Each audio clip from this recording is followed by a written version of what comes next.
una vuelta más en el aire entre tanto revuelo. Vueltas y vueltas, entre otras, con otras, buscan entre revueltas la luz que nos vienen robando. Vueltas y revueltas en el aire. Producción, Elena Maidana y FM Universidad.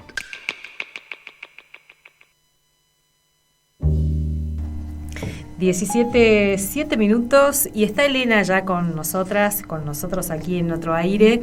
Elena, muy buenas tardes, ¿cómo estás? ¿Qué tal, Alicia? ¿Cómo estás? Hola, Pedro, ¿cómo andás? Acá con lluvia y sol, una brujita que se casa, diría mi mamá. Sí, esas creencias son importantes de conservar. Totalmente. ¿Cómo estamos? Bien. Con la idea de seguir con lo que veníamos charlando, de seguir dando vueltas en torno a esta tensión entre lo visible y lo visible, pero tal como se manifiestan en el espacio público, o sea, las visibilidades públicas. Y entonces pensaba que un buen punto de partida es repensar, o sea, estas visibilidades hacen a la concepción y a la organización espacio-temporal, occidental, capitalista, patriarcal, colonial, una organización espacio-temporal que se organizó de alguna manera a partir de la relación y articulación entre espacio público y espacio privado. Y el espacio público pensado como el espacio de la producción, de la política, del trabajo, espacio masculino por excelencia. Y el espacio privado como el espacio de la reproducción, del consumo, del cuidado, de los no productivos, o sea, mujeres, niños, jóvenes, ancianos, enfermos, o sea, el espacio femenino por excelencia. De acuerdo a esta distribución propuesta, pensada, concebida desde instancias de poder. Entonces, repensar la cuestión de lo público y del espacio público. Se ha debatido muchísimo y se sigue debatiendo sobre la cuestión de lo público. A mí hay una concepción, un concepto que me interesa, que quiero compartir con ustedes, de una antropóloga que se llama Teresa Caldeira, y ella sostiene que propone pensar al espacio público como un lugar abierto, incierto, conflictivo, de diferencias no asimiladas, donde se disputa y negocia el significado de lo social y de lo legitimado. Espacio donde los sujetos interactúan socialmente con sus diferencias y desigualdades, dirimen los términos de sus interacciones, ponen en cuestión fronteras y desestabilizan límites y jerarquías. Es decir, en el espacio público se pone en tensión significados que a veces uno podría pensar como antagónicos, pero en realidad son complementarios, entre lo que se piensa como lo común a todos, o sea, los intereses generales, versus los intereses particulares, lo visible y manifiesto versus lo secreto y oculto, y lo abierto o accesible versus lo cerrado, lo clausurado. Es decir, el espacio público es un espacio de tensiones, y sujeto a disputas, objeto de disputas, y donde se dirimen disputas. O sea, es el espacio donde Segato dice es el locus legitimado de la enunciación política, de la enunciación del poder, y también es el locus legitimado de los espacios donde se dirimen las cuestiones de lo común, de lo social, y donde se toman las decisiones sobre lo común y lo general. Hoy, Elena, es un día como interesante para poner en discusión esto, porque hoy en Ciudad de Buenos Aires, esa ciudad tan tan elitista, digamos, hay una gran movilización de organizaciones piqueteras, que es lo que siempre termina de alguna manera interpelando, cuestionando y generando tantas reacciones, ¿no? ¿Qué hacen todos estos y estas acá en esta ciudad que no les pertenece? Claro, porque justamente pensar hay que pensar el régimen de visibilidades que pone en juego y el reparto de lo sensible, como dice Rancière, que desde el cual se piensan los lugares asignados, heteroasignados, para unos y a otros, los lugares donde pueden estar o no estar ciertas corporeidades. Entonces, poder ver eso, este reparto de lo sensible que articula o que busca, decide sobre los lugares de la experiencia, de la acción, de las interacciones, de la posibilidad de lo común. Entonces, esto que vos planteás, a mí es algo que en general vengo pensando, son cuestiones que comparto que por ahí me movilizan, me llevan a repensar esta cuestión, de las visibilidades, porque cabe preguntarnos cómo se hacen visibles unos y otros, cómo se hacen visibles los subalternos, los excluidos, los nadies de la historia, cómo se hacen visibles los poderosos, también cómo los vemos a unos y a otros, y según los lugares y las posiciones de las cuales miramos.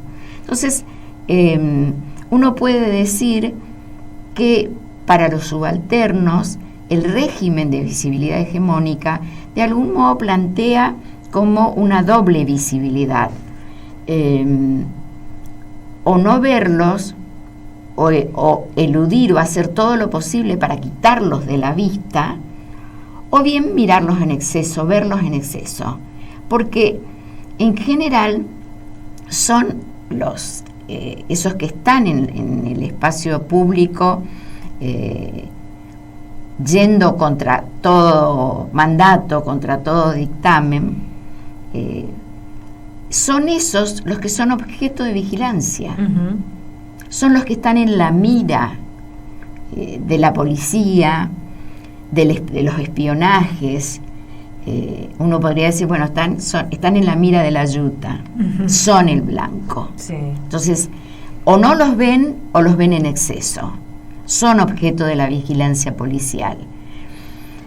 Mientras que si uno analiza la visibilidad vinculada al poder, que en general el poder tiene la capacidad de poder ver sin ser visto, ese principio del panóptico, como lo describía Foucault, en general los sectores de poder buscan gestionar y de modo tal de hacerse lo menos visible, lo más inaccesible posible. Yo pienso, un caso paradigmático ha sido el de Yabrán y Cabezas. A Cabezas lo matan, el fotógrafo lo matan porque le saca una foto y la publica al empresario Yabrán, que había prohibido, que vivía escabulléndose, eludiendo cámaras, eludiendo visibilidad pública. Era un nombre pero nunca una cara. Tal cual, tal cual. Entonces, poder ver esa pluralidad y diversidad de manifestaciones de lo visible y de lo invisible en estos procesos de ubicación y desubicación de unos y otros. Por otra parte, también hay que pensar que no hay visibilidad, o sea, esa idea de la visibilidad total, ese sueño del poder, no es más que una ilusión, no es más que un mito, porque no hay visibilidad sin opacidad, porque toda visibilidad está siempre mediada por el lenguaje, por la cultura, o sea, por todo un sustento discursivo, político. Entonces no hay esa idea de que vivimos en una sociedad transparente. No, decir, hay ciertas transparencias, pero también hay opacidades. Es decir, uno en Internet tiene claro eso. No es que accedemos a todo. Es decir, hay que tener las llaves, las claves de acceso a muchos sitios que supuestamente están al alcance. O sea, esa idea de la democratización de las redes, en este caso, es absolutamente discutible. Porque, insisto, no hay visibilidad total. Eso es una ilusión, una vana ilusión. Ahora, Elena, vos decías los sectores subalternos, los sectores excluidos, cómo se visibilizan, y ahí también me parece que es ese gran desafío que se viene como planteando, que ocupamos el espacio público, cortamos una ruta, vamos a una plaza, vamos a los medios, bueno, todo esa... Porque el espacio público también está en disputa, o sea, uno no lo puede analizar al margen de las tensiones y contradicciones de una sociedad desigual como es la nuestra, como son las sociedades del presente, injustas, desiguales. Y ahí entonces uno tiene que ver, bueno, hay un régimen de visibilidad hegemónica que busca, un reparto de lo sensible que busca poner ciertos cuerpos en ciertos lugares y someterlos a un régimen de visibilidad particular, que, como decía, está hecha de negaciones, pero también de excesos de vigilancia. Pero los subalternos no se quedan de brazos cruzados aceptando esos mandatos como que nada. Es decir, de algún modo también quieren estar bajo las luces. Es decir, si uno se pone a pensar en términos de espacio urbano, quieren estar bajo las luces de la ciudad. Quieren disfrutar de lo que implica la centralidad de una ciudad. Entonces, si bien el mandato es de circulación, que la circulación nunca es totalmente libre, siempre es una libertad condicionada, si bien en general es, bueno, circulen y vayan y vengan, ya lo decía el general, de la casa al trabajo, del trabajo a la casa, y en cambio lo que hacen es, sí, están esas circulaciones permitidas para trabajar, para comprar, para hacer trámites, pero también hay otras circulaciones no permitidas que las llevan a cabo y entonces irrumpen en ese espacio público que tiene sus reglas, que no es tan público, o que, como decíamos hoy, es allí donde se dirimen esas diferencias y desigualdades no asimiladas.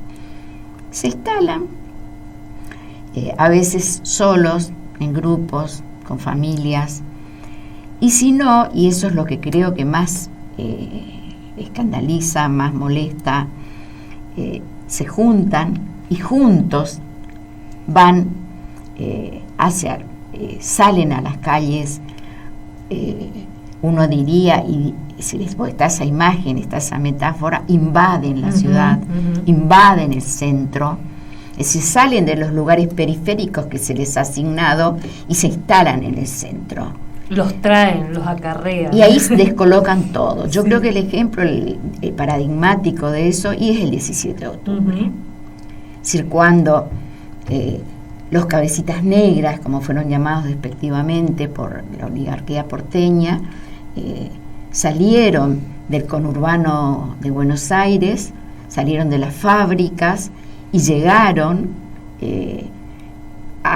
llegaron al centro y se instalaron en la plaza, que era el lugar de paseo de la oligarquía, metieron las patas en la fuente y generaron tal desacomodo, tal desubicación, porque de golpe se instalaron en un lugar que supuestamente era público, pero que en realidad había sido apropiado. Porque la pregunta que también cabe hacerse, y en general los que ocupan el espacio público, los grafiteros, por ejemplo, todos los que hacen arte urbano, arte callejero, se preguntan, ¿pero el espacio público de quién es? ¿Tiene dueño?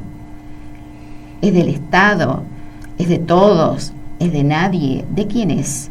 Entonces, esa discusión en torno a la propiedad del espacio público es lo que también se pone en crisis cuando ocurren estas irrupciones históricas. El 17 de octubre fue fue eso. Y generó porque es decir, genera desacomodo, pero también mucho temor. Porque de golpe los que estaban en las afueras vinieron al centro, pero no solo vinieron al centro, vinieron al centro reivindicando derechos y planteando: de aquí no nos vamos, porque esto también es nuestro. Entonces, creo que esas conmociones, porque generan conmociones sociales, se reiteran cada vez que estos sectores se salen de los espacios heteroasignados y dan vuelta a todo.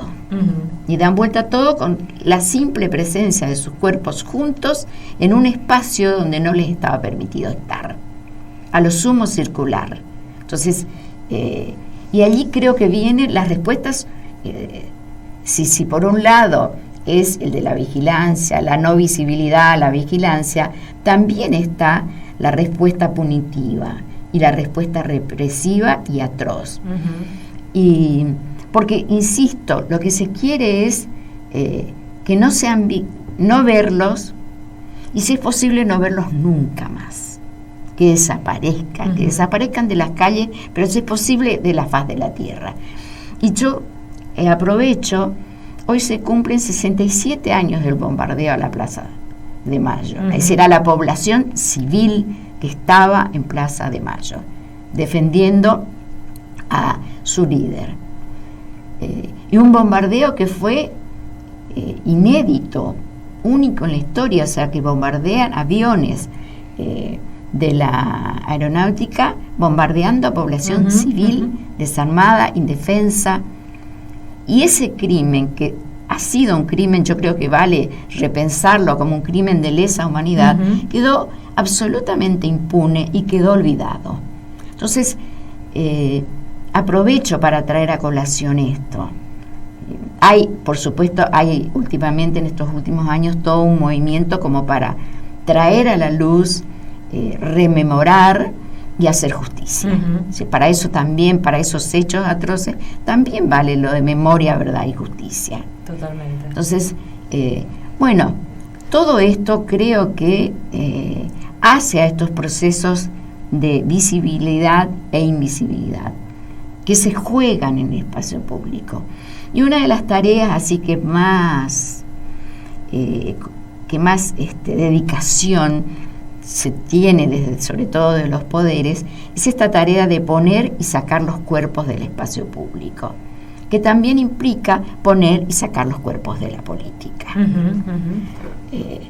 Creo que están estos propósitos o estas intenciones. El no verlos es también que no estén, que desaparezcan. Y ahí creo que la figura de desaparecido nuevamente vuelve a tener ecos, vuelve a resonar en relación con estas dinámicas sociales que se juegan entre visibilidades e invisibilidades y que no son otra cosa que juegos, que disputas del poder y juegos del poder. Ahora, Elena, en los últimos tiempos estamos volviendo a escuchar categorías como discursos de odio, porque esos cuerpos que irrumpen, hay una forma en la que nos presentan, sobre todo los medios hegemónicos, y ahí hay toda una carga de estigmatización, de esa construcción de ese otro al que o no lo tenemos que mirar o tenemos que verlos como peligrosos. Sí, y acá quiero aclarar algo. Cuando pensamos de espacio público en la contemporaneidad, hay que articular sí o sí lo que pasa en las calles con lo que hacen los medios y lo que ocurre en las redes. Porque esa tarea de visibilizar, invisibilizar, es una tarea conjunta, de fuerzas conjuntas, donde están las fuerzas represivas, están fuerzas políticas, pero también está el poder mediático y también está el poder empresarial que sustenta las redes tecnológicas. O sea, uno tiene que ver eso, son tareas conjuntas. Entonces, esto que vos decís, bueno, cómo juegan ahí los discursos de odio. Y los discursos de odio, de algún modo, buscan habilitar, darle mayor entidad, incluso mayor intensidad, a incluso ofrecer argumentos, que uno podría pensar desde cierta perspectiva, argumentos indefendibles, pero ofrecer argumentos que operan contra esos sectores sociales que son sectores sacrificables para el biopoder contemporáneo, para la biopolítica del presente. Todos esos sectores, o sea, son, es decir, Agamben diría nuda vida, o sea, son los sacrificables, los que no tienen lugar. No tienen lugar, no hay posibilidades de, si no los pensemos ni siquiera lejísimos de pensarlos como sujetos de derecho. No realmente son los sacrificables. Y un sacrificio que no tendría, según algunos, costo político. O sea, se sacrifican, listo, no hay. Porque, y allí pienso en esa figura que pensaba Hannah Arendt, cuando ella en su libro Los orígenes del totalitarismo, ella habla de la categoría de paria. Dice, la primer tarea que hace el poder totalitario es privar de lugar a los sujetos. No tienen lugar donde ir, no tienen lugar donde estar, no tienen lugar donde ser. Son parias. Y entonces, esos parias, esos que no tienen lugar, son los sacrificables. Entonces, ella analiza y plantea esto en relación con lo que fue el Holocausto y la masacre y el exterminio, el genocidio del pueblo judío. Pero eso vale para los gitanos, vale para todo aquel sector de la población que es considerado no humano, porque no entran en la categoría de humano, insisto, ni siquiera vida, ni siquiera condición, se le niega la condición de humano, se le niega la condición de ser con derecho a vivir. Son los sacrificables de la historia. Y eso, en instancias totalitarias, pero también en estos momentos donde la desigualdad es abismal, se plantea con muchísima intensidad y con mucha contundencia. Y una de sus manifestaciones son los discursos de odio, porque de algún modo hay que justificar. Claro. ¿Por qué razón estos no merecen vivir? Porque no es solamente que no estén en este espacio, no merecen vivir. Están de más, están de sobra. Y creo que uno se puede pensar por supuesto que en este momento la primera imagen que me aparece es la de los migrantes. Además, esto no es nuevo, porque esto es parte también de nuestra propia historia, digamos, ¿no? Porque hoy estamos hablando pues de los migrantes, ahora en los medios están entreteniéndose con la presencia de los piqueteros, como dicen, pero no es nuevo esto.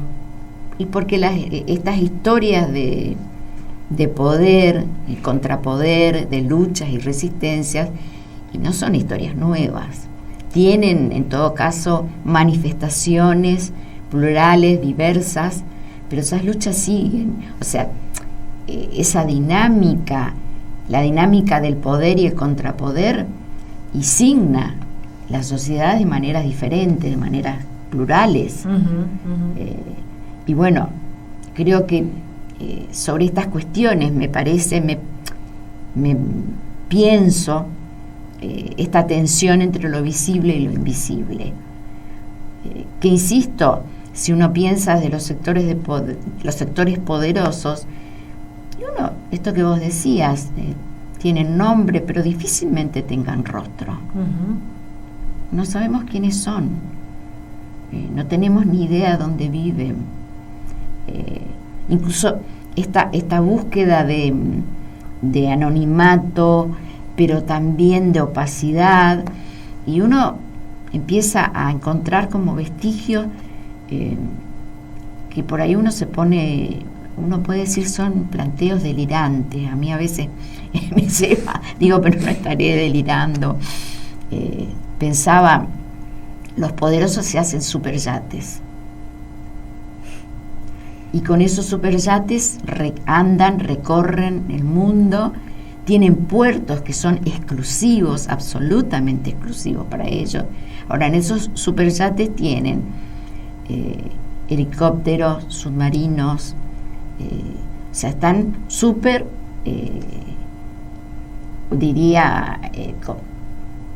preparados, y uno se pregunta, ¿preparados para qué? Pero bueno, es decir, a veces nosotros, por esta cuestión de esa distancia inmensa con los sectores de poder, no tenemos ni idea. Y las noticias que hacen a esos círculos y nos pasan desapercibidos. Porque, como bien decías vos recién, nos entretenemos con el circo que nos montan todos los días. Y nos entretenemos con miserias, chiquitajes, pequeñeces, mientras lo importante se nos está escapando, se nos pasa frente a nuestras narices sin que nos demos cuenta. Esto que además nos vienen diciendo, nos viven mostrando la pobreza y los pobres, pero no hablamos de los ricos, de cómo hicieron sus fortunas, de cómo viven, o sea, de ellos no hablamos. Es como que no accedemos, además, no hay derecho a meterse ahí. Porque vuelvo a plantear esa organización espaciotemporal, esas visibilidades, invisibilidades, y son concebidas, gestionadas y reguladas de modo no solo diferencial, sino profundamente desigual. Elena, veo que trajiste algún librito. Tenemos un fin de semana larguísimo, así que podés recomendarnos algo para... No sé si... Espero, ojalá puedan conseguirlo. Le traje el libro Papeles insumisos de Néstor Perlonger, que es un poeta neobarroco, decía, un poeta gay que tiene una poesía maravillosa, y un poema de él, No hay cadáveres, que de algún modo metaforiza a los desaparecidos de una manera intensa, densa, como pocos han podido metaforizar a los desaparecidos de esta historia, de nuestra historia reciente. Y en este libro traje porque justamente ahí él, como una identidad, una diversidad sexogenérica